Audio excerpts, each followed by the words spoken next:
Good morning, everyone. Thank you very much for having me here to join you at the conference. And Simon says, I think it's you couldn't really think of a better building to be in to be discussing innovation and leadership. It's my first time in the library, so I'm very much looking forward to having a look round at lunchtime. So what I'm going to be speaking about primarily is the Carnegie Library Lab programme, which is a new programme that is being developed at the moment by my organisation, the Carnegie UK Trust, and designed to encourage and help foster and make a contribution towards innovation and leadership in the public library sector. So it will be public libraries that I'm speaking about today, but hopefully some of the concepts and the themes, I know they certainly resonate with Jan and Sheila's presentations, and hopefully will be of some value and use to you in your work as well. I'm sure most of you are very familiar with Carnegie, but just in case anyone is not, and our own organisation, we are the Carnegie UK Trust. We were set up in 1913 by Andrew Carnegie with, I think, the fantastic mandate of improving the well-being of people across the UK and Ireland. And we interpret and we deliver that in a wide range of different ways. But as I'm sure many of you know, Carnegie's own education, much of that took place in his local public library when he was a young man, recently moved to Pennsylvania in the States.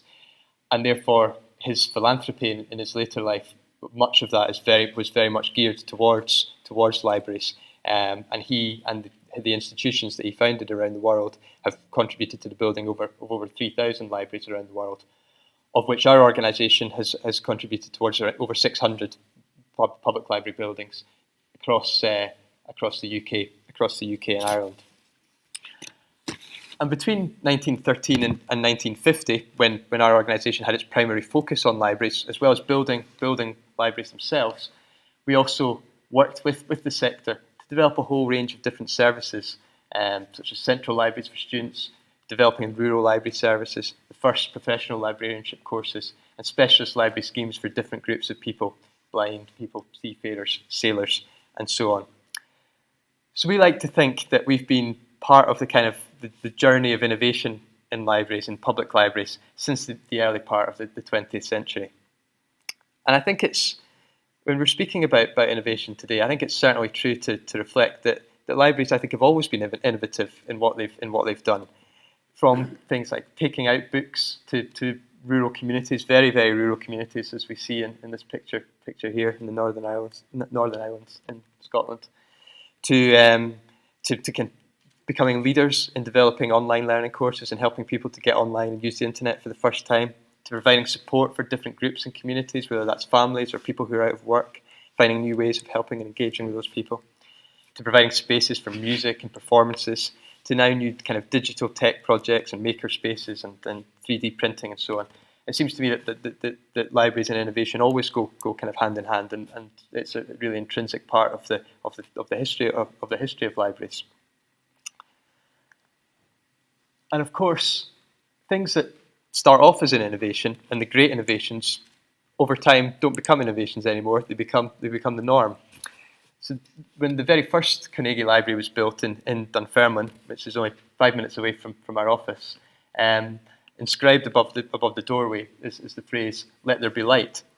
And this was very much the intention of some of the early Carnegie libraries, is that these should be bright, light, airy buildings with a real kind of sense of natural light. And of course, there's the metaphorical aspect behind that as well, of bringing light into people's lives through knowledge and information. But the actual physical light was hugely important. And that was actually quite important at that time, because this is, of course, times when many people are living in very poor quality housing, dark housing, reading by candlelight, and that was actually a real barrier to learning and to reading for many people. So actually, buildings with a great deal of public light, with natural light, like the picture of the library here in Glasgow, was actually a major innovation at that time. And we see that today that concept of natural light in library buildings is still very much part of what libraries are about today. So as I say, our organisation had a major programme of work on libraries between when we were founded in 1913 and 1950, at which point I think the trustees at that time felt that we had made really good progress in helping develop a national library service and stepped back and invested their money in other things. But in 2011, we sought to re-engage with our library heritage, particularly in recognition of some of the significant challenges facing the public sector at that time and still today. And we undertook a fairly major piece of research, quantitative research study with representative samples in each of the 5 jurisdictions that we cover: England, Scotland, Northern Ireland, Wales, and Republic of Ireland, to find out what people's views on what they thought of libraries, how they used them, what they thought the future for libraries might be in their communities. And through that came very clearly the message that that people saw libraries as absolutely intrinsically important to their community and where they live. But it also came through that people's personal view and the importance of libraries to them personally didn't come through as strongly, and there was a real gap there. I think you'll all be familiar with these kind of statistics in relation to public libraries. But I mean, we followed through that research with a whole range of, as you'd expect. We have very good relations with people across the sector, with meetings and seminars and discussions and so on, and very much reinforced to us that this journey of innovation that libraries have been on since the early days is absolutely continuing. Libraries are still looking for new ways to innovate, to engage with different audiences, different customers, bring them into the library, provide services that meet their needs in the 21st century, and continue kind of addressing perhaps this gap between personal perception about a library to me and the library to my community. So we are an organisation that does research but also does practical things, and we wanted to make a contribution to this journey of innovation in a practical way, which is why we've developed the Carnegie Library Lab programme, which I'm going to tell you a little bit about. But before I do, I just wanted to give a flavour of some of the thinking behind what we were wanting to achieve through the programme.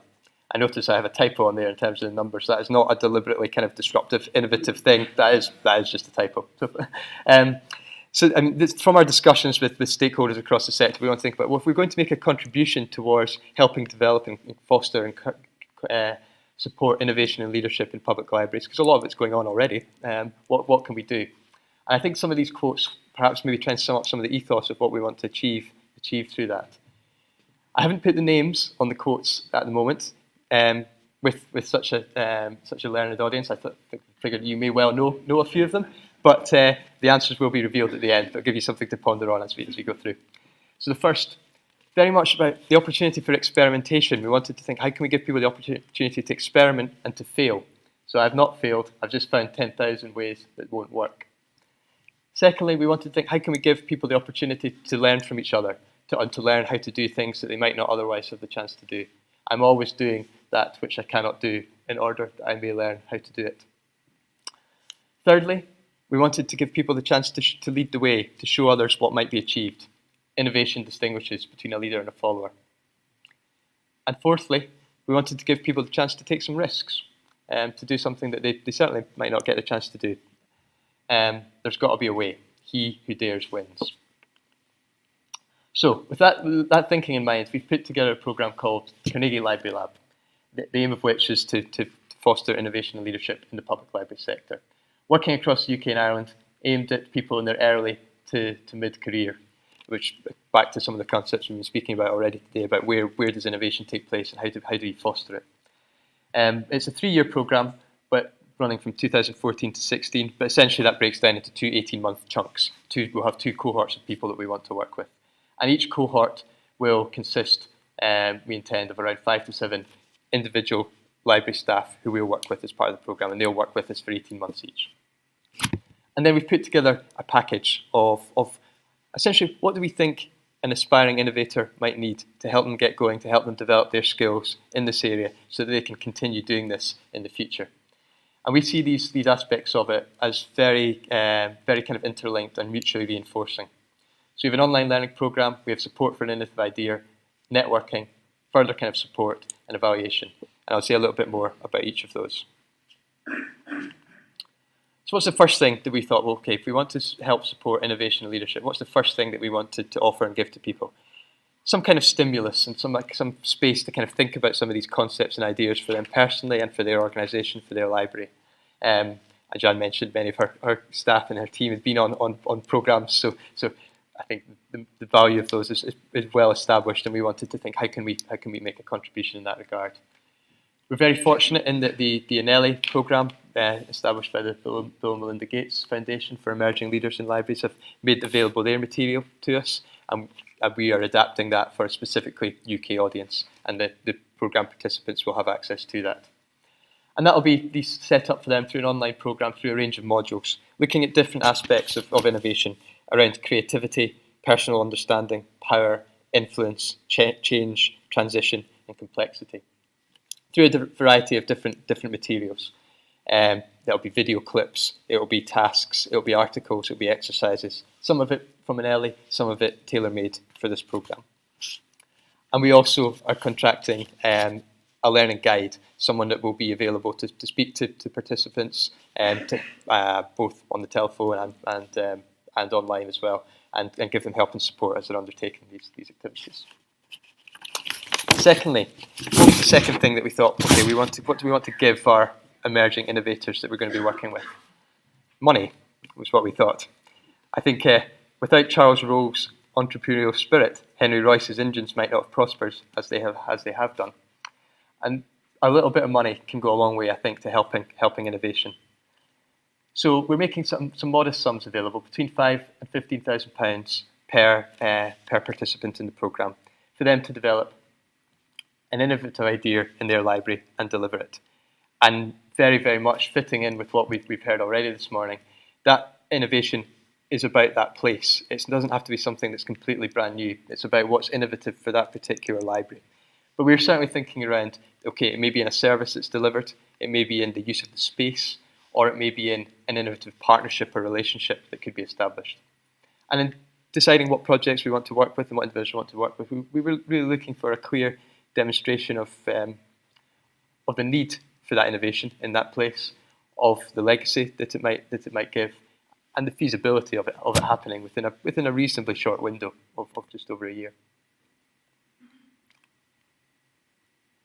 The third aspect of the programme that we wanted to make a contribution in is around networking. We know that places like Silicon Valley, Silicon Roundabout, like-minded people in the same space, bouncing off each other, sparking each other's ideas, challenging each other, testing each other, helping, inspiring, a kind of real cross-fertilisation. So we wanted to try and bring an element of that to our programme. So we'll be bringing the participants together in a series of different ways, face-to-face events. The first one is going to be taking place here in this library in January, which I'm really excited about, and I think is a great place to get people inspired and thinking about early on. People obviously have the chance to communicate with each other online as part of the learning programme as well through a forum, and we'll be very much encouraging them to make contact with each other outside of that via Skype or face-to-face if appropriate. The fourth thing that we wanted to give to people is this idea of support, and again we've heard much about the importance of this already.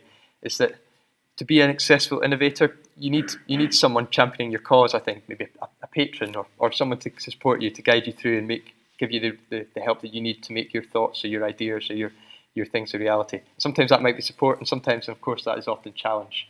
So each of the project participants, program participants, will have a sponsor within their organisation who will make sure that they have the time, make sure that the person has the time to deliver what they want to deliver in the programme. And we're also securing for each participant an external mentor, probably someone with the expertise in the particular project area that they're working in, but also able to help them in terms of their professional development as well, to provide a different perspective and another source of challenge and support. And of course, as I mentioned, they'll have the learning guide as they go through the online learning programme. And then finally, we've added in evaluation. This is back to the point I was making about not being afraid to fail and being able to test things out and to see how well they're working. Some of this is for our benefit, for us to say, well, we've set up this programme, how well is it working? And we need to take on board what we're kind of hoping to achieve through the programme, and being honest with ourselves about, well, this hasn't worked, this needs to change, or this has worked and we can do this more. But also very much for the participants too, to help them reflect on what they're doing, to think about what's working well, what they might do differently, where they can learn from. So they will be working with our independent evaluators to come up with an evaluation framework, to gather some data. They'll take part in interviews, we'll have some focus groups, and give them the chance as they go through their work to think about things and think and develop as they go along. So where do we hope that that is all going to lead to? We want to, I think, by the end of the piece of work, we hope that we'll have a cohort of innovators and leaders in the public library sector to work alongside the innovators and leaders who, of course, are already there. We're seeking to add to what's already going on in the sector. It's a contribution towards a great deal of work that's already happening. And that cohort will not be just those taking part in the projects themselves. It will be those engaged in a whole range of different ways. So it will be the mentors, it will be the sponsors, and it will be those in the library services that have been working with the project participants to make the ideas come to reality. The online learning programme, our programme participants will be giving us feedback on that. It's a new programme, so they'll be giving us feedback on that as well as benefiting from it. And we'll refine and hone that over the course of the programme, and then we'll make that available to whoever may want to use it to adopt it and adapt it in different ways at the end of the programme. Of course, there's a series of hopefully innovative projects that will have been delivered, and those will hopefully continue in some form, but will certainly provide templates and lessons and learning for others in different services too. And then we'll have the outcomes from the evaluation, which will provide that wider learning about what has worked in this context and what could be developed and built upon for future. Where are we in this process? The next step for us. So we are seeking our project participants through an open application process. We launched that process at a kind of innovation masterclass at Manchester Library at the start of September, and the application process ran throughout September. We received 80 very high quality applications, which we were delighted about, and we have an expert advisory group who have helped us to make the selection of the projects for the first cohort. So we've had representatives on that, senior representatives on that from CILIP, from the Society of Chief Librarians, from Arts Council, from Scottish Library Information Council, from CAIMAL, from Libraries Northern Ireland, and from the Local Government Management Agency in Ireland. We're very, very grateful to all those people for all their help in doing that. So I'm afraid I can't tell you just yet who our first cohort of people are going to be. We're still in the process of just agreeing all of that with them and sorting out our media releases and so on. But the announcements will be coming out very, very soon. Those participants will then be taking part in the programme over the next 18 months, and we'll then launch the second round in spring 2016. So, before I finish, who said it? Don't know how many you got. Number 1, Thomas Edison. Number 2, Pablo Picasso. 3, Steve Jobs. And number 4 was, of course, Del Boy from Only Fools and Horses. And if that's not an innovative partnership, then I don't know what is. I'm going to finish there. Thank you very much.